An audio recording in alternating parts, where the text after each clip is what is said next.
Mhm. Alassane, bonsoir.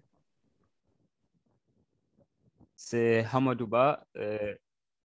Bonsoir à tous, je m'appelle Hamadouba et je suis formateur chez l'association ASTIC. Donc aujourd'hui, nous allons continuer notre cours sur l'Internet en fait, sur la partie Internet. Donc on avait vu on avait vu l'autre fois qu'est-ce que c'est que l'Internet. Je vais en revenir brièvement. L'Internet est un ensemble d'ordinateurs, on avait dit. Un ensemble d'ordinateurs qui stocke des informations, des documents et qui les échange. Par exemple, en Wolof, on va dire Internet, en fait, ay machine la, ay ordinateur yu bëri. Ordinateur yu nag ñoo nekk en interconnexion.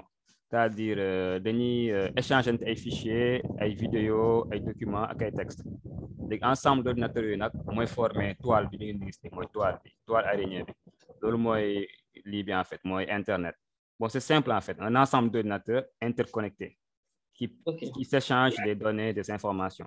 Donc, comment communiquent-ils entre eux? Genre, ñoom nu ñuy waxtaanee entre ñoom. Communication. Bon, pour les... Tu peux maintenir le français. Alors, je peux maintenir le français, d'accord. D'accord, je maintiens le français alors. Comment communiquent-ils entre eux? Donc, les ordinateurs utilisent un langage pour communiquer. Comme nous, par exemple, on utilise le Wolof, le français, le Pulaar pour communiquer entre nous. Pour les ordinateurs, ils utilisent leur propre langage. Et ce langage se nomme un protocole. Donc, protocole, c'est le langage qu'utilisent les ordinateurs pour communiquer. C'est simple. C'est un langage que les ordinateurs utilisent pour communiquer entre eux. Donc, eux, c'est protocole. Donc, ici, Internet, à quoi ça sert? Bon, l'utilité de l'Internet. Internet permet de communiquer avec la messagerie électronique, email, de s'informer, d'apprendre, de découvrir. C'est-à-dire, avec Internet, on peut faire du n'importe quoi. On peut utiliser les adresses email pour, par exemple, envoyer des mails, de s'informer, de savoir qu'est-ce qui se passe dans le monde, d'apprendre aussi, d'apprendre en ligne, comme la plateforme Sentutora, ça permet d'apprendre en ligne, étant chez vous, de découvrir comme Google, faire des recherches. Donc, on peut faire beaucoup de choses avec l'Internet. Donc, on vient ici. Comment va-t-on sur Internet? C'est-à-dire, comment faire pour aller sur Internet? Donc, pour accéder à Internet, il faut d'abord payer un abonnement à un fournisseur d'accès Internet, ce qu'on appelle le FAI, fournisseur d'accès Internet. Le fournisseur d'accès Internet, c'est quoi? C'est comme par exemple Orange, Expresso ou bien Tigo. C'est celui qui vous donne en fait l'accès à Internet. Par exemple, ça peut être plus Tigo, plus Orange ou bien plus autre chose. Donc, il faut aussi disposer sur son ordinateur d'un logiciel de navigation, c'est-à-dire un navigateur, afin de pouvoir lire les informations provenant. C'est-à-dire, quand vous avez Internet, c'est-à-dire vous avez l'Internet sur votre téléphone, ça ne suffit pas. Il faut avoir un logiciel qui vous permet d'aller dans le web. Donc, ces logiciels-là, on les appelle des navigateurs. Donc, il y en a plusieurs. Il y en a Internet Explorer, nous avons aussi Firefox, nous avons aussi Chrome. Donc, il y en a aussi d'autres, mais ça, c'est les principaux en fait. Il y en a aussi d'autres navigateurs. Que signifient les lettres que l'on trouve dans une adresse Internet? Ça, c'est très intéressant. Ça, on appelle ça souvent un lien, ce que vous appelez lien ou adresse Internet. Le lien, il est composé par, d'abord, nous avons le HTTP, :2. Il s'agit du protocole langage qui permet au navigateur de comprendre les informations, de communiquer. C'est-à-dire, le HTTP, permet de dire, par exemple, à l'ordinateur que ça, en fait, c'est une page web. Ça, en fait, c'est une page web. Ça le permet de dire que ça, c'est une page web. Voilà. Et permet au navigateur de comprendre les informations et de les communiquer. Voilà. Permet de dire au navigateur, ça, c'est une page web. Comme ça, le navigateur il pourra comprendre les informations et les communiquer. Donc, le www pour World Wide Web. Web, c'est comme toile. Wide, étendu. Large. World comme monde. Cela peut se traduire par la toile mondiale. C'est bon. Pour le www. Allô? Oui. C'est bon, on continue. D'accord. Google, c'est le nom du site. Bon, Google, ça peut être Facebook, ça peut être Twitter, ça peut être Instagram. Donc, enfin, nous avons la variable du pays, c'est-à-dire l'extension du domaine. Ce que vous voyez ici, .fr, ça peut être .com, .fr, .sn. Bon, c'est l'extension du domaine. Ça peut être FR comme France, UK comme Grande-Bretagne, US comme États-Unis. Donc, ça continue. Ça peut être aussi d'autres choses. Ça peut être .gouvernement, .commercial, etc. Donc, en gros, ce module, un lien il est composé par environ 3 parties, environ 4 parties. Il y a HTTP, qui s'agit du protocole, qui dit à l'ordinateur, ça, c'est une page web. le www qui dit à l'ordinateur, ça c'est dans la toile web, c'est-à-dire la page elle est dans la toile web, World Wide Web. Et Google, par exemple, on peut ça, c'est le nom de domaine, qu'on appelle nom de domaine. Ça peut être Google, Facebook, Instagram, Twitter, ou bien le nom de domaine que tu as choisi, toi, ton site personnel, X ou Y ou Z. Et ici, nous avons l'extension qui peut être .fr, .sn, .com, .etc. Donc, en grosso modo, c'est ça, le lien. C'est bon pour la partie 4. Parfait. Super, donc on continue. Donc ici, nous avons la partie 2.4. Nous avons l'identité numérique. Voilà, on va parler ici d'identité numérique. Bon, on va définir c'est quoi l'identité numérique. L'identité numérique est votre identité sur le web. Elle se fait grâce aux traces que vous laissez sur la toile en naviguant, en partageant des informations, exemple des photos, en publiant des contenus, vidéos, billets, en échangeant sur les réseaux sociaux. Sur Internet, les infos circulent vite et peuvent être tenaces. Mieux vaut être prudent et apprendre à gérer au mieux son identité numérique. Bon, en gros, on dit que l'identité numérique, c'est quoi? C'est l'ensemble des traces que vous laissez en fait. C'est l'ensemble des traces que vous laissez sur le web. Quelles sont ces traces? C'est-à-dire que les photos que vous publiez dans les réseaux sociaux, les vidéos que vous publiez, les textes que vous publiez, les commentaires que vous faites, les audios que vous envoyez sur le WhatsApp, tout ça, en fait, c'est votre identité numérique. C'est ça, en fait, tout ça revient à vous. C'est-à-dire c'est vous qui l'avez fait. Et les échanges sur les réseaux sociaux, c'est-à-dire les messages que vous envoyez à vos amis, tout ça, c'est les identités numériques. Donc, sur Internet, il nous dit les infos circulent vite et peuvent être tenaces. Ouais, ça, c'est vrai. Parce que dès que vous envoyez un message ou bien vous faites une publication, automatiquement, cette publication, elle part dans des millions de serveurs. Elle est copiée sur des centaines, des dizaines de millions de serveurs. Ça, cette publication, elle ne va jamais supprimer. Dès que vous enregistrez, vous publiez, elle est copiée sur des milliards de serveurs, en fait. C'est-à-dire que ça reste à jamais sur le net. Ça ne se supprime jamais. Donc, c'est pour ça qu'on dit mieux vaut être prudent et apprendre à gérer au mieux son identité numérique. Voilà, ce qui veut dire qu'il ne faut pas laisser, par exemple, des traces qui peuvent être à l'avenir des problèmes pour vous. Par exemple, insulter des gens ou bien publier des images non appropriées. Tout ça, ça peut être un motif pour vous emprisonner ou bien ça peut vous nuire en fait. Donc, supposons que vous publiez des photos, par exemple, de terrorisme et tout. Donc, automatiquement, on peut vous localiser et dire que vous êtes un terroriste. Donc, c'est pour ça qu'il faut bien regarder ce qu'on publie sur le net. Parce que tout ce qu'on publie, c'est enregistré et ça ne se perd jamais. Qu'est-ce qu'une trace? Voilà, ici, on demande qu'est-ce qu'une trace. Bon, vos traces sont toutes les données et informations à vos sujets, laissées par vous-même ou par d'autres sur la toile. La toile, on revient sur World Wide Web, c'est-à-dire sur le web. Voilà. C'est-à-dire, bon, les traces, c'est simple, hein, il l'a bien expliqué. C'est-à-dire, c'est tout ce que vous laissez en fait sur vos réseaux sociaux. Votre nom, votre adresse email, votre téléphone, c'est-à-dire vos hobbies, vos passions, vos coordonnées, tout ce que vous laissez en fait, tout ce que vous publiez sur le net. Il y a des gens qui publient le CV, ils publient quoi, leurs coordonnées, où ils sont, ils publient des lieux où ils sont allés. Tout ça, en fait, c'est des traces. Parce que ça, c'est des informations laissées par vous-même ou bien par d'autres sur la toile. C'est-à-dire qu'un ami, il voit votre photo, il le partage. Donc, ce n'est pas vous qui l'avez mis là-bas, mais c'est un ami qui vous a partagé. Donc, tout ça, ça revient à vous. Donc, c'est une trace.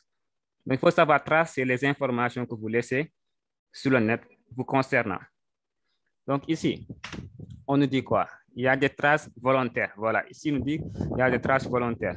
Lorsqu'on parle de traces, on passe d'abord aux traces volontaires, volontairement laissées sur le net.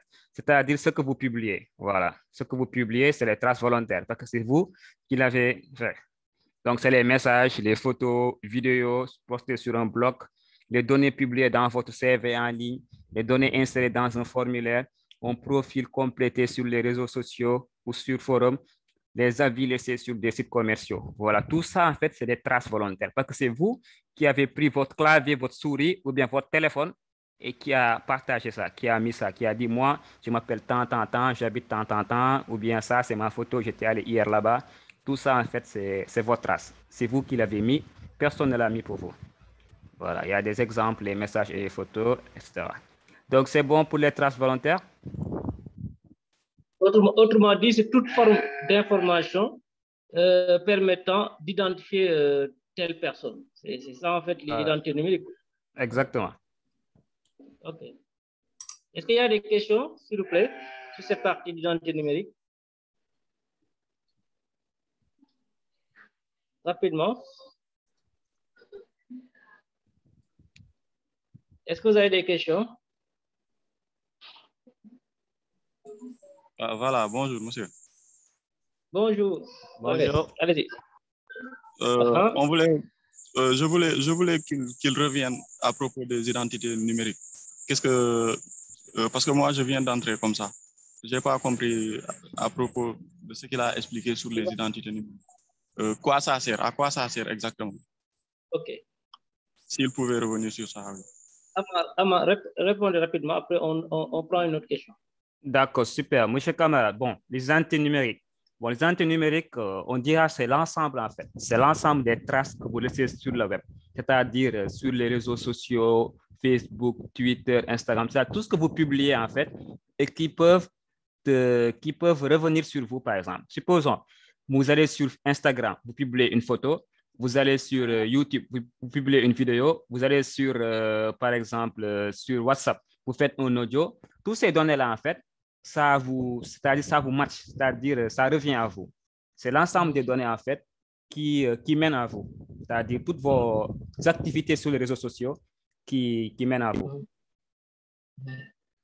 Autrement dit, si quelqu'un voudrait vous reconnaître, il peut aller sur l'ensemble de ces espaces, de ces sites, et récolter l'ensemble des données sur vous et cela lui permet de t'identifier en fait. Voilà. Maintenant, sont supprimables ou bien on peut supprimer ces données-là ou bien c'est impossible de les supprimer.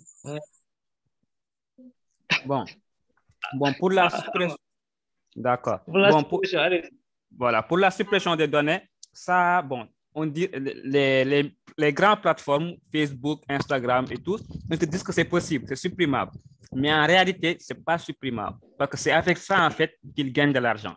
C'est-à-dire, c'est avec vos données que vous laissez, c'est-à-dire vos vocals que vous faites, vos publications, c'est avec ça, en fait, eux, ils gagnent de l'argent. Je vous explique comment. Par exemple, vous, sur Facebook, quand vous devez vous inscrire sur Facebook, Instagram, WhatsApp, est-ce que vous payez? Non, on ne paye pas, non. Voilà, vous ne payez pas. Donc, est-ce que vous avez vu, par exemple, les sociétés de Facebook, eux, ils ont des serveurs, ils ont des employés, ils payent la Wi-Fi, ils payent la connexion, ils mangent aussi. Pour vous, selon vous, où est-ce qu'ils prennent tout cet argent, en fait, pour faire marcher leur plateforme? Non, en réalité, je ne sais pas.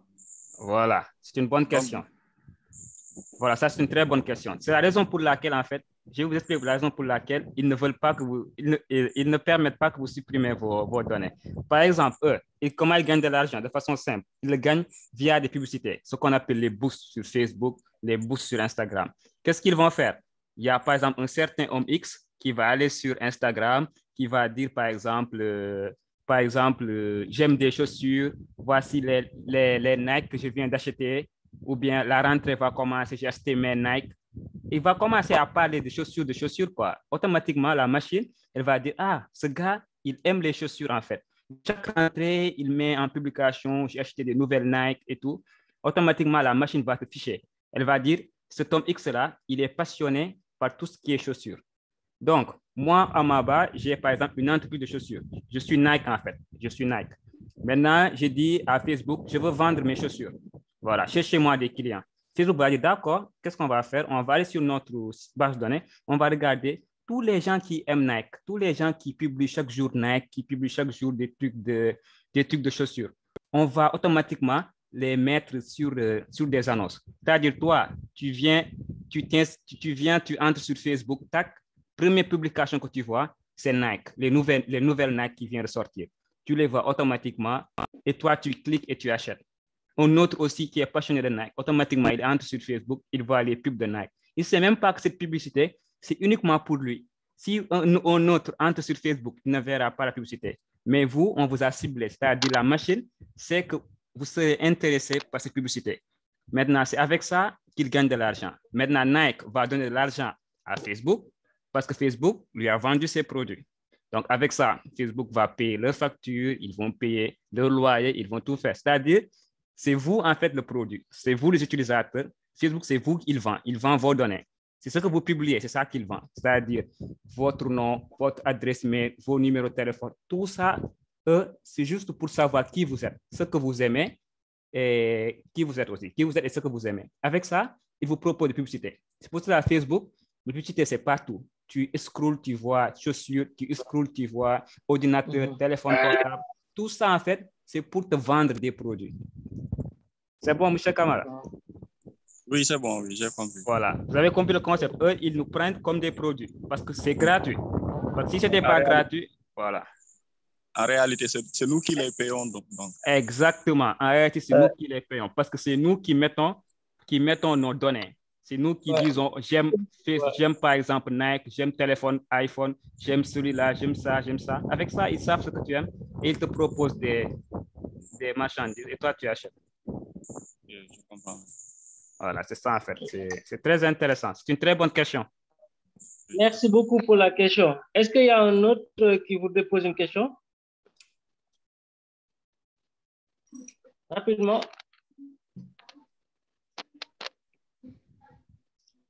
Une fois, deux fois. Donc, Ama, tu peux passer. Hein? OK.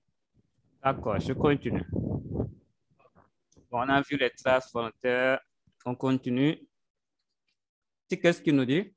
C'est en fait, il nous dit, attention, les traces que vous laissez sur Internet peuvent être vues par un grand nombre de personnes, notamment un employeur. Ces traces sont permanentes et peuvent vous suivre pendant des années. Ce serait dommage qu'une photo vous montre dans une situation délicate arrive sur l'ordinateur de votre employeur, même si cette photo a plus de 10 ans. Bon, c'est ce qu'on disait tout à l'heure. C'est-à-dire, sur Internet, il faut être très prudent. Avant de publier quelque chose, il faut très, très bien regarder ce que vous publiez.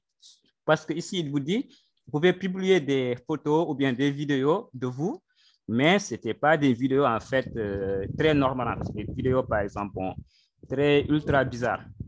Donc, avec ces vidéos, si vous le faites, par exemple, vous dites, ah non, je suis jeune, ce n'est rien du tout. Donc, 10 ans après, vous cherchez un travail dans une entreprise X. Mais l'entreprise X, pour savoir si vous êtes un homme sérieux ou pas, il va faire ses recherches sur Facebook. Automatiquement, il vous voit il y a 3 ans, ou bien il y a 2 ans, ou il y a 3 ans, vous avez fait une vidéo. Il regarde la vidéo, alors que la vidéo, elle n'est pas bien, ou bien la photo, elle n'est pas bien, elle n'inspire pas confiance. Et automatiquement, on vous juge sur ça et on vous refuse. Alors que vous avez changé peut-être, mais eux, ils ont utilisé la technologie pour juger, savoir qui vous êtes. Donc, avec cette photo ou bien cette vidéo, vous avez perdu un travail, etc. Et ça arrive souvent. Les réseaux sociaux, il ne faut pas publier des trucs inappropriés. Chaque fois, essayez de publier des trucs en fait normaux, des trucs aussi qui n'ont pas relation avec votre vie privée. Il ne faut jamais montrer votre vie privée dans les réseaux sociaux. Voilà, il ne faut jamais faire ça. Donc, il faut toujours essayer de publier des publications qui ne vont pas vous nuire dans l'avenir. Il faut toujours penser à l'avenir. Voilà, c'est ça qu'il vous dit. Il ne faut pas faire en fait, il ne faut pas publier n'importe quoi sur les réseaux. Chaque fois, il faut bien regarder avant de publier. Parce que ça peut jouer sur votre carrière dans l'avenir. De plus, les traces laissées sont difficilement contrôlables. Mieux vaut donc éviter des traces susceptibles de vous mettre en difficulté par la suite. Réfléchissez donc bien avant de publier quelque chose sur Internet. Ça, c'est très bien. Il faut bien réfléchir avant de publier. Monsieur Ba, vous vous rappelez de l'histoire dont vous m'aviez dit l'autre fois, le jeune élève qui avait publié en fait sur le Charlie Hebdo. Il avait juste dit, oui. c'est pas France, c'est eux les terroristes. Il a dit, par exemple, je ne sais pas trop, mais en fait, je pense qu'il avait dit que les Français étaient les terroristes. Et automatiquement, on l'a pris. Ouais. On l'a pris, on l'a emprisonné. Tout le monde l'a vu, tout le monde l'a partagé, et on l'a pris, on l'a emprisonné. Et bon, sincèrement, c'était très, très, très difficile pour lui. Alors, s'il n'avait pas fait ça, bon, peut-être il ne serait pas, peut-être on ne sait pas, peut-être il ne va pas subir ce genre de trucs. C'est pour cela il faut toujours réfléchir avant de publier des trucs sur Internet. Il faut toujours réfléchir. Parce que ça peut être franchement, des fois, très, très, très difficile. Hein. Donc, ici, on nous parle... Cela montre que l'Internet est surveillé. Si on pense que l'Internet n'est pas surveillé, on se trompe. L'Internet est surveillé. C'est parce que parfois ça ne les intéresse pas, mais l'Internet est surveillé. Donc, il faut être prudent. Ouais. Il faut être prudent. L'Internet, il faut savoir se surveiller. Comme M. Barra, c'est très surveillé. C'est très, très surveillé. Voilà. Ça, il faut bien faire attention. Traces involontaires. Parfois, même pour dire, tu peux même vouloir voyager. Hein? tu sais pas. Parce que celui qui regarde, tu ne sais pas qui c'est. Juste, par exemple, tu veux voyager, surtout en Europe, les gens, ils n'hésitent pas à voir, à chercher à savoir qui vous êtes. Hein, Ah ouais, qui vous êtes. sincèrement. Vous voyez, quand vous déposez pour avoir votre visa là, ne pensez pas que les gens se contentent sur vos papiers que vous déposez. Non, Ah ouais, il faut faire n'importe où. ouais, N'importe où. sincèrement. Ils ont des algorithmes, des machines qu'on ne sait même pas comment ils sont développés, qui peuvent te dire qui, celui-là, il est qui. Avec juste votre trace, ils ont des logiciels qui peuvent vous dire est-ce que Hama est fiable, est-ce que Hama est honnête, est-ce que Hama est ça. Parce que Hama a laissé tellement de données sur lui qu'avec les ordinateurs, ils peuvent faire une conclusion. Et comme M. Ba a dit, ils peuvent l'utiliser sur les ambassades pour voir si vous êtes fiable, si vous êtes quelqu'un qui ne va pas faire des explosions à leur pays ou bien un terroriste. Tout ça, ils peuvent le faire. C'est pour cela qu'il ne faut pas jouer avec le feu. Il ne faut pas jouer. Donc, on va voir les traces. On va voir les traces involontaires. Parfait. D'accord. Bon, une des traces involontaires, il y en a via votre ordinateur. Bon, votre ordinateur, c'est les traces qui sont, bon, on contrôle tout sur votre ordinateur, en fait. C'est-à-dire votre ordinateur personnel que vous utilisez. Voilà, les données que vous utilisez sur votre ordinateur. Il y a via les moteurs de recherche. Voilà, les moteurs de recherche, c'est comme Google que vous utilisez ou Bing. Il y a Google et Bing que je connais, mais il y en a d'autres aussi. Bon, on a un message là sur la discussion. Quel conseil vous nous donnez à propos de logiciels ou applications qui nous demandent l'autorisation d'accéder à nos données personnelles? Ça, c'est une très bonne question. Monsieur Ba, je vais y répondre vite fait. Après, je continue. Vas-y. Bon, pour accéder à nos données personnelles, bon, pour l'autorisation des applications, c'est un peu dur en fait, parce qu'eux, ils nous forcent. C'est-à-dire, tant que tu n'as pas accepté, tu ne peux pas continuer avec l'application. Donc, eux, ils savent que tu es forcé d'accepter. Voilà, tu es forcé en fait d'accepter. Et ça, c'est pas bon.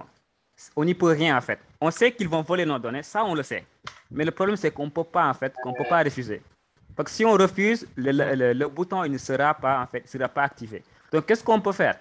Ce qu'on peut faire, c'est quand on va sur le net, on utilise des VPN. C'est-à-dire, on utilise des VPN. On va utiliser les VPN, c'est des serveurs qui te permettent de cacher ton identifiant. Mais ça ne permet pas de cacher toutes tes traces quand même. Quand tu utilises un VPN, il faut utiliser des faux comptes, c'est-à-dire utiliser des pseudonymes. Quand tu t'appelles Hamadouba, utilise par exemple un autre pseudonyme, par exemple Modou, essaie d'utiliser des pseudonymes. Ne mets pas ta vraie photo, mets des photos des joueurs de football, des photos des stars. Et quand tu publies aussi, ne publie pas du n'importe quoi. Tu vas essayer de créer ton faux profil et tu vas l'utiliser pour juste les réseaux sociaux en fait. Il ne faut pas mettre tes vraies informations, ton vrai nom, vraie date de naissance, surtout les dates de naissance. Il y a des gens, ils mettent leur vraie date de naissance. Et ça, il ne faut jamais le faire. Il faut toujours mettre des informations fausses. Et avec ça, bon, tu peux t'échapper, hein, mais ça sera très difficile parce qu'eux, ils savent ce que tu es en train de faire. Donc, pour moi, les conseils que je vous donne pour les demandes d'autorisation d'accès à nos données personnelles, bon, je peux rien dire en fait. Parce que si vous cliquez sur oui, ils vont vous hacker, prendre vos données, vous allez l'utiliser. Si vous cliquez sur non, vous n'aurez pas l'application. Et tout le monde sait, en ce moment-là, on a besoin de ces applications pour communiquer. On a besoin de WhatsApp pour parler, on a besoin de Facebook pour travailler, on a besoin de LinkedIn, on a besoin de toutes ces applications. Donc, là, franchement, c'est trop forcé. Mais quand même, dans l'avenir, il y a par exemple des pays, comme par exemple en Europe. En Europe, il y a une loi. La loi qu'on appelle le GDPR. Il y a une loi qu'on appelle le GDPR, c'est-à-dire le General Data Protection Regulation. Ça, c'est venu après le coup de Cambridge Analytica, quand on a découvert que Facebook a aidé Donald Trump à être président. Vous avez vu le truc là, comment c'est fou. Facebook a aidé Donald Trump à être président. Quand ils ont su ça, les Européens, quand ils ont fait l'enquête de Cambridge Analytica, ils ont su que c'est Facebook qui a aidé Trump à être président. Ils ont mis ça en fait, le GDPR. Ça, en fait, c'est un ensemble de règles qui protègent les données personnelles des Européens. C'est-à-dire, quand par exemple Facebook, tu l'installes en Europe, il n'a pas le droit de prendre tes données. il n'a pas le droit. Il ne les stocke pas. Ils n'osent pas stocker les données. Si tu es en France ou bien en Italie, toute la zone Europe, eux, ils ont protégé leurs données. Parce qu'eux, ils savent que leurs données, c'est intéressant. Ils ne veulent pas que leur population soit guidée par des Facebook. Mais nous, au Sénégal, on n'a pas encore une loi qui bloque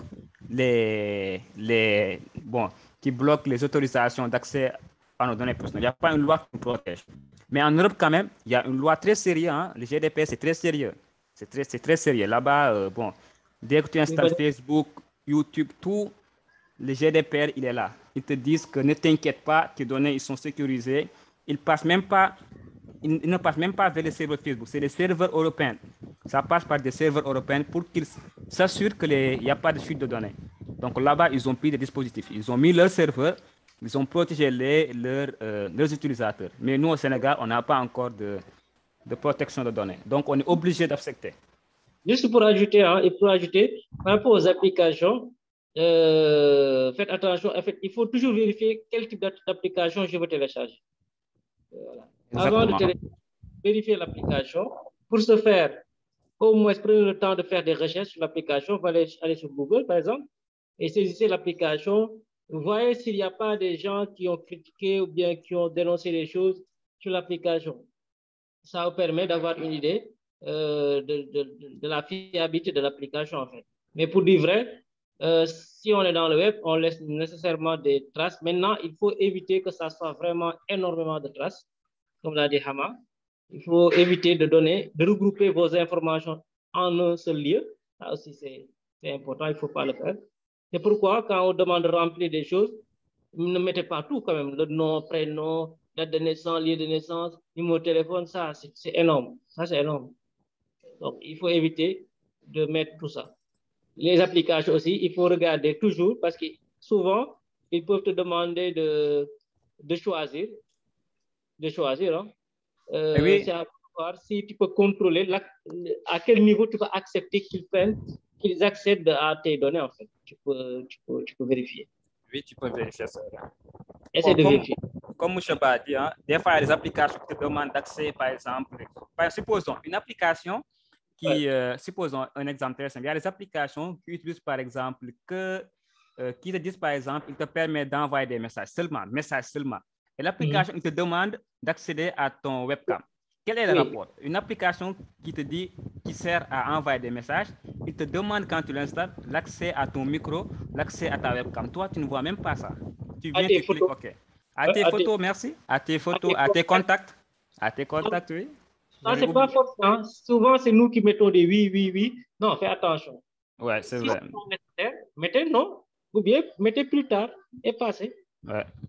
Sincèrement, ça, c'est mieux. Eux aussi, ils ont intérêt à ce que tu télécharges l'application. Donc, ils ne vont pas mettre tout un garde-fou pour que tu ne puisses pas télécharger. Il faut bien que tu télécharges, mais de façon subtile, ils vont te dire permettez l'application d'accéder à vos photos. Et toi, tu dis oui.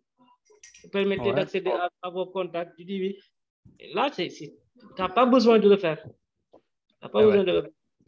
Des fois, il faut limiter. Hein. Si l'application, tu utilises seulement une partie, par exemple, si tu es sur WhatsApp et tu ne fais, par exemple, que des vocales, tu ne fais pas de vidéo, sur la vidéo, tu peux dire non, tu peux dire accès aux caméras, non. Toi, tu ne fais pas d'appel vidéo. Donc, tu peux désactiver l'accès aux caméras. À la caméra, ça te permet un peu de... Parce qu'ils peuvent activer ta webcam sans que tu le cherches. Ils peuvent te filmer sans que tu le cherches, parce que tu les as dans l'autorisation, comme M. Baladi. Donc, il faut aussi bien limiter les accès à certaines applications. Ça aussi, ça peut aider. Super. Merci vraiment pour les questions. Y a-t-il d'autres questions? Ouais. Zal, il dit, oui, exactement. Parfois, en installant une application, il y a d'autres même qui s'installent en arrière-plan. Et ça, c'est très intéressant ce qu'il a dit. Il y a des autres qui s'installent en arrière-plan. C'est-à-dire, comme M. Badi, il ne faut pas installer n'importe quelle application. Les applications, c'est des virus. Il y a des applications parce que c'est des virus. Tu l'installes, tu vois par exemple WhatsApp, alors que ce n'est pas WhatsApp seulement que tu as installé. Tu as installé WhatsApp, mais tu as installé un virus. Mais le virus, lui, il ne s'affiche pas sur tes applications. Lui, il s'exécute en arrière-plan. C'est un code. Lui, il n'a pas besoin d'une icône. Lui, il vient, c'est comme un voleur. Lui, il vient, il vole tes fichiers sans que tu le cherches. Mais c'est toi qui l'as installé via une application. Via une application qui n'est pas, par exemple, certifiée ou bien une application que vous avez prise sur des sites de hackers là, je ne sais pas, hors de Play Store.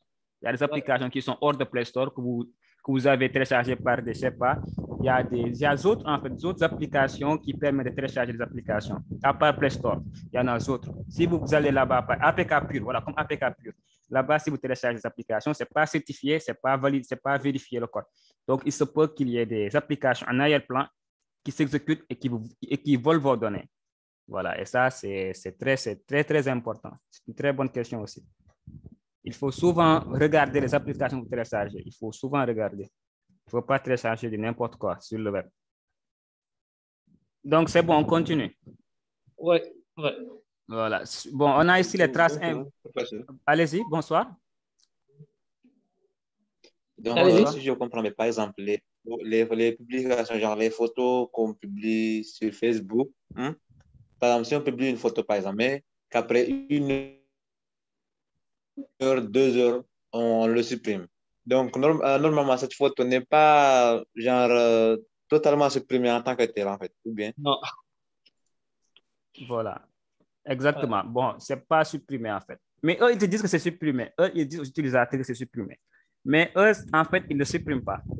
Parce qu'en fait, c'est nous le produit, en fait. Eux, ils peuvent te le cacher, toi. Ils peuvent te dire que c'est supprimé. Ils peuvent te le cacher à toi. Ils peuvent te le cacher à moi et à tes autres utilisateurs. Ils ne vont pas le voir. Mais en fait, Facebook, en tant que Facebook, les développeurs, eux, ils savent que la photo est là, elle t'appartient. Ils vont l'utiliser pour te cibler sur les campagnes de ciblage qu'ils font. Voilà. C'est-à-dire que tu l'as supprimé pour les autres en réalité. Exactement. Tu l'as supprimé, mais pour les autres. Pour que les autres ne voient pas, mais Facebook l'a quelque part. Voilà, il l'a quelque part et il l'utilise pour faire ses recherches, pour savoir qui tu es. Je donne un exemple. Même avec vos téléphones, parfois vous voulez supprimer vos photos, mais ça ne se supprime pas automatiquement sur le téléphone, ça se loge quelque part. Je ne sais pas si vous avez fait attention à ça. Amadou. Oui, c'est vrai. Ça reste là-bas, par exemple, genre quelques jours. Hein? Oui, ça reste quelques jours, oui, en fichier tampon, comme par exemple les iPhones et tout, les Android, en fichier temporaire. Même en fait, il y a des logiciels, sur ordinateur par exemple, il y a des logiciels qui s'appellent Recuva. Un logiciel qui te permet, quand tu supprimes un fichier sur ton ordinateur, même si ça date de 5 ans, tu peux le retrouver. C'est-à-dire, ce qu'on supprime en fait, ça ne se perd pas. Sur le net, rien ne se perd. C'est comme le scientifique, rien ne se perd, tout se transforme. Là-bas, tout est transformé en données et mis dans des serveurs. Eux, ils gardent tout. Est-ce que tu peux venir sur les cookies? Parce que je pense que les cookies, oui, ça pose énormément de problèmes. Ah, les cookies, oui. Surtout, c'est vrai. Bon, on va voir les cookies. Bon, les cookies, c'est ce que vous utilisez, c'est ce que les sites vous demandent souvent quand vous allez sur certains sites. Ils vous disent accepter les cookies et tout. En fait, les cookies, c'est des traceurs. C'est des traceurs. C'est des traceurs qui permettent en fait de te suivre de site en site, de télécharger tes données, en fait, de télécharger tout ce que tu fais sur le net, tout ce que tu es en train de faire. Supposons que tu es sur Facebook, tu es en train de regarder une vidéo. Sûrement, il y a une cookie qui dit qu'il y a Ama qui est en train de regarder une vidéo sur Facebook. De quoi parle la vidéo? Automatiquement, les cookies, il va commencer à t'analyser, en fait, de regarder qu'est-ce que tu es en train de faire, qu'est-ce que tu es en train de visiter. En fait, c'est comme si, c'est comme si une sorte d'espion. C'est un espion qui te suit. En plus, ce qui est plus mauvais sur les cookies, en fait, c'est que eux, ils sont très solidaires. Ils sont très, très solidaires. Par exemple, il y a un cookie chez Facebook qui parle avec un cookie chez YouTube. C'est-à-dire, quand tu vas sur YouTube, tu regardes une vidéo, c'est la cookie YouTube qui te suit. Maintenant, quand tu vas sur Facebook, automatiquement, la cookie Facebook va te suivre. Et elle saura que tu es allé sur YouTube. Parce que la cookie YouTube va lui envoyer des données. Il va dire, ah, celui-là, il vient de quitter ma page. Donc, je te redonne le relais. Continue à le suivre. Tu vas sur un autre. Il continue à te suivre. Et tout ça, ça permet de quoi?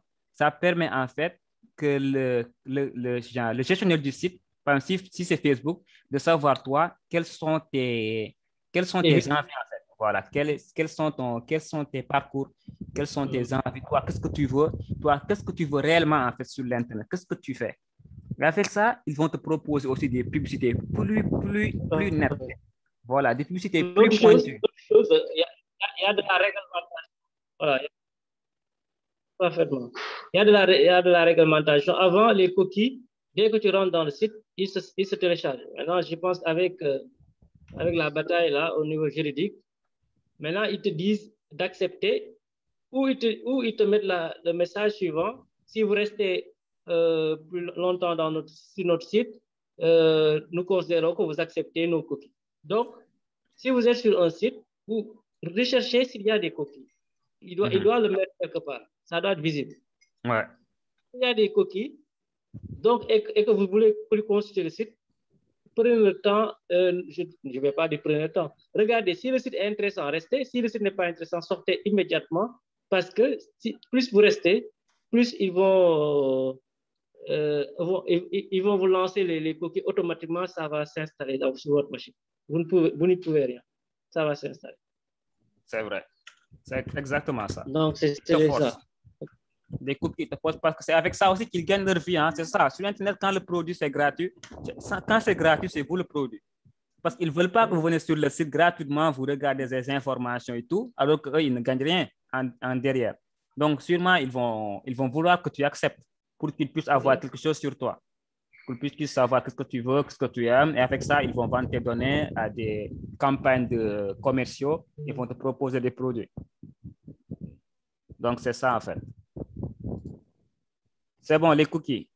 Attends, je vais regarder le chat. Je vais regarder. C'est ça, en fait. C'est le cas du Corbeil, je pense. Oui, c'est le cas de Corbeil, je pense. Moussa, vous avez dit vrai. Le Corbeil aussi, sur Windows, c'est la même chose. Vous pouvez restaurer des fichiers, en quelque sorte. C'est bien vrai que rien ne se supprime maintenant sur le net, car les méthodes de stockage sont bien développées. C'est le cas des stockages dans les nuages. Exactement, Moussa. Moussa, il vient de dire un truc très important. C'est le cloud, en fait. Les stockages dans les nuages, il veut dire le cloud. Maintenant, tout est dans le cloud. Rien ne se perd, rien ne se crée. Maintenant, tout est stocké. Comme votre iPhone. Même si votre iPhone est volé, automatiquement, vous avez un sauvegarde, un backup sur le cloud. Vous achetez un nouveau iPhone et vous restaurez toutes vos photos, vos messages. Donc, c'est la même chose. C'est la méthode. C'est la même chose. C'est le cas des clouds aussi. Donc, c'est bon. Il n'y a pas de questions sur les cookies. Si c'est bon, on continue.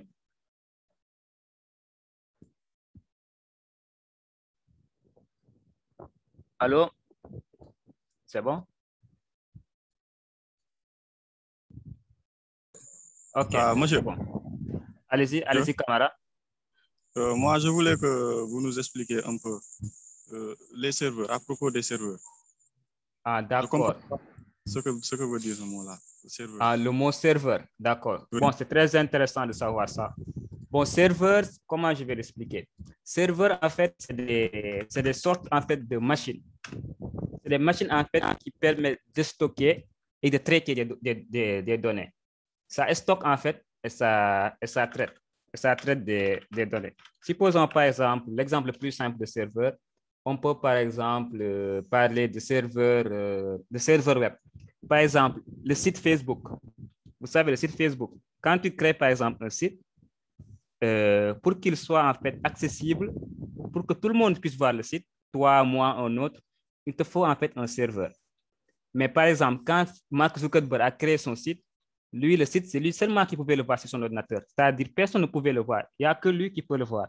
Il faut que tu vas chez lui, il ouvre le Facebook, tu le regardes sur sa machine. À part sa machine, personne ne peut le voir parce que ce n'est pas sur le net. Serveur, en fait, c'est comme en fait des appartements sur Internet. On peut l'appeler comme ça. C'est comme des maisons ou bien des appartements sur Internet où chaque société va acheter va acheter des appartements. Supposons Facebook maintenant. Il a créé Facebook, mais il veut que tout le monde puisse voir Facebook. Tout le monde, c'est-à-dire le World Wide Web, pour que Facebook soit accessible sur le World Wide Web, pour que tout le monde, quelqu'un qui est en Italie, au Sénégal, puisse le voir. Qu'est-ce qu'il va faire? Il va acheter un serveur. Maintenant, le serveur, ça sera comme un appartement sur le World Wide Web. Il va dire, voilà, j'ai acheté mon serveur. Maintenant, qu'est-ce que je vais mettre dans le serveur? C'est comme un disque dur. Il va dire, je vais mettre Facebook. Maintenant, Facebook, vous savez, c'est des codes. C'est des fichiers, c'est des fichiers de code. Donc, il va mettre tous ces fichiers de code sur le serveur qu'il a acheté sur le World Wide Web. Maintenant, avec ça, automatiquement, dès qu'il le met, tout le monde maintenant peut accéder. Toi, tu es en Chine, tu es en Inde, tu es au Sénégal, tu peux automatiquement accéder parce qu'il a acheté un serveur.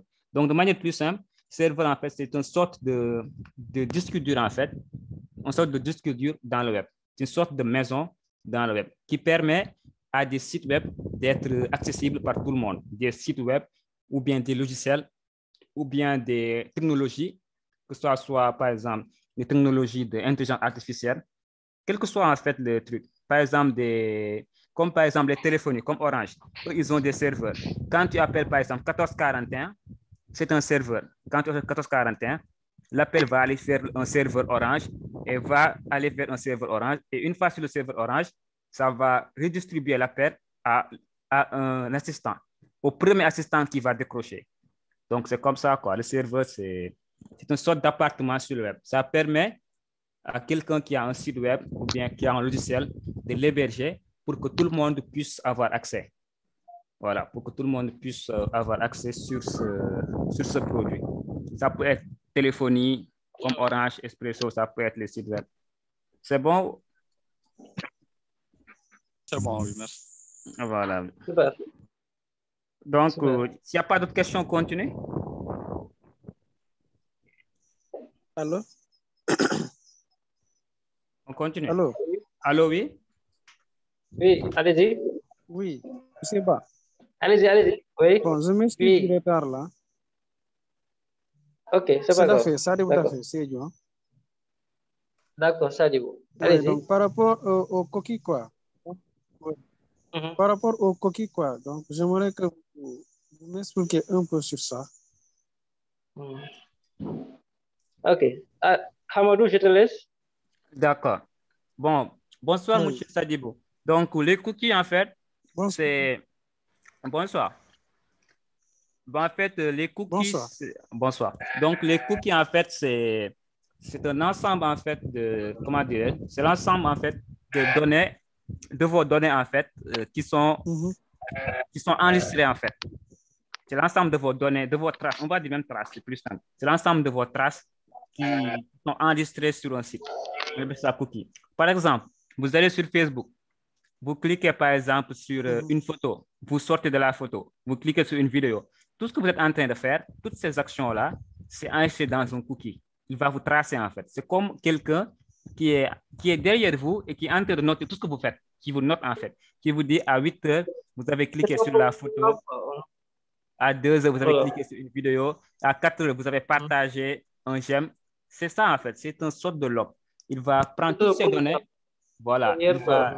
Exactement. Il va le prendre, il va le garder. Maintenant, pourquoi il le garde? Il le garde, par exemple, pour pouvoir l'utiliser dans ta prochaine utilisation. N'est-ce pas? Comme par exemple, des fois, il y a des sites qui vous disent, mettez votre mot de passe, adresse mail, et se connecter automatiquement. Il y a un bouton se connecter automatiquement. Quand vous cliquez se connecter automatiquement, c'est-à-dire la prochaine fois quand vous allez venir, vous n'avez pas besoin de remettre votre mot de passe. C'est-à-dire votre section est déjà gardée. Le site, il connaît votre mot de passe. Maintenant, le mot de passe là que vous avez gardé, c'est dans les cookies. C'est dans un cookie là qui va dire, l'utilisateur ici, il a dit connexion automatique. Donc là, j'ai l'autorisation de prendre son mot de passe et de le garder. Le cookie, il va prendre le mot de passe, il va garder. Mais ça, c'est des cookies intéressants. Ça c'est des cookies bien, en fait. Comme garder ton mot de passe, ça, c'est bien. Imagine un cookie qui te suit. Quand tu partages, il écrit. Quand tu fais tout ce que tu fais, il écrit. Donc, à un moment donné, toi, tout ce que tu fais sur le net, eux, ils le savent.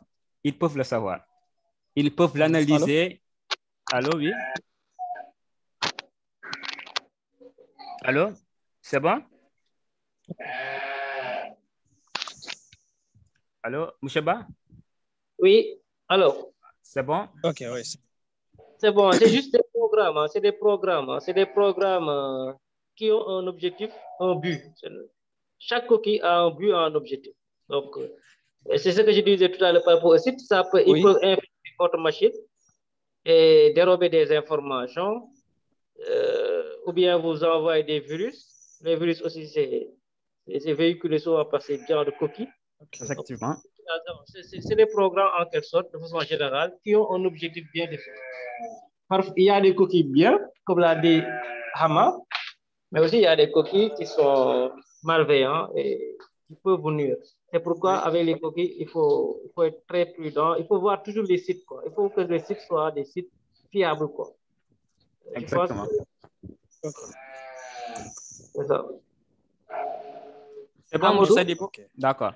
Oui, M. Ba, c'est bon? OK. Si il n'y a pas de questions, il reste dernière. C'est bon, c'est bon. C'est bon, super. C'est bon. D'accord, on continue. Traces héritées. Les traces héritées sont des informations qui vous concernent, mais que vous n'avez pas publiées. Voilà, c'est-à-dire des informations qui vous concernent, mais c'est un ami qui l'a publié. Imaginez ce que vous appelez identification. Je ne sais pas, il y a sur Facebook, par exemple, les gens ils l'appellent identifie-moi. Par exemple, tu prends une photo avec Hamma, mais ce n'est pas Hamma qui le publie, mais c'est toi qui le publie. Donc, tu encadres Hamma, tu identifies Hamma. Automatiquement, il me dit que le Facebook va me dire, Hamma, ta photo va voir ta photo avec Moussa. Parce que c'est Moussa qui t'a identifié. Donc là, c'est Moussa qui a fait une trace sur toi. Ce n'est pas toi qui as fait une trace. Moussa a fait une trace sur toi. Voilà, c'est ça, les traces héritées. C'est les traces qui vous concernent, mais que vous n'avez pas publiées. C'est-à-dire que c'est les autres personnes qui ont publié, mais qui vous ont identifié. Voilà, qui vous ont identifié. C'est bon? Oui, donc, super. On continue. Super. Donc, bon, il dit ces informations peuvent donc être visibles sur le net sans que vous ne les cherchiez et surtout sans votre accord. Ouais, sans votre accord, sans vous ne le cherchiez. Parce que si quelqu'un vous tag, vous n'y pouvez rien. S'il vous identifie, vous ne pouvez rien aussi. Donc, c'est pas, voilà, c'est pas maîtrisable. Donc, ici, nous avons quelques conseils, quelques conseils sur l'identité numérique. Lorsqu'on vous demande de remplir votre profil, vous n'êtes pas toujours obligé de remplir tous les champs. Les champs obligatoires comportent souvent l'astérisque. C'est ce que M. Ba vous disait tout à l'heure. C'est-à-dire quand vous avez un formulaire, vous n'êtes pas souvent, on ne vous dit pas souvent de remplir tout le formulaire. Il y a juste des champs qui sont obligatoires. Et sur tous ces champs, on met un astérisque comme ça. Astérisque, c'est étoile. On met des étoiles à côté pour vous dire que ça, il faut le mettre. Même si vous ne mettez pas, quand vous cliquez sur valider, il va l'encadrer en rouge. Il va vous dire que ce champ est obligatoire. Donc, les autres champs qui n'ont pas d'astérisque, vous pouvez laisser comme ça vite. Vous pouvez laisser vite. Vous pouvez juste mettre les champs qui sont obligatoires. Le reste, vous pouvez laisser vite. Ça vous permet de limiter vos traces sur Internet. Si on vous demande aussi votre localisation, vous pouvez répondre vaguement. C'est-à-dire, si on vous dit vous habitez où, vous n'avez pas besoin de dire j'habite à Dakar, Nord Foire, Villa numéro 59, à côté de la mosquée. Non, vous pouvez dire juste vous habitez au Sénégal, point. Ou bien vous habitez à Dakar, point. Si c'est des réseaux sociaux, vous pouvez même mentir, c'est mieux. Dire vous habitez à Kédougou, ou bien vous habitez à Dakar alors que vous habitez à Thiès, ou bien vous habitez à Thiès alors que vous habitez à Dakar. Comme ça, vous allez un peu tromper l'ordinateur. Indiquez par exemple le nom d'une grande ville. Voilà, c'est ça qu'il nous dit. Proche au lieu du nom de votre village avec la rue et le numéro. Quand vous n'êtes pas obligé de divulguer votre nom et prénom, vous pouvez utiliser un pseudonyme, c'est-à-dire un surnom. Voilà. C'est-à-dire sur les réseaux sociaux, vous pouvez utiliser votre pseudonyme. C'est-à-dire si vous appelez Hamadouba, vous pouvez utiliser par exemple, je m'appelle par exemple Hamzi, ou bien je ne sais pas, vous créez un surnom ou bien un nom de joueur, Neymar, je ne sais pas, Messi.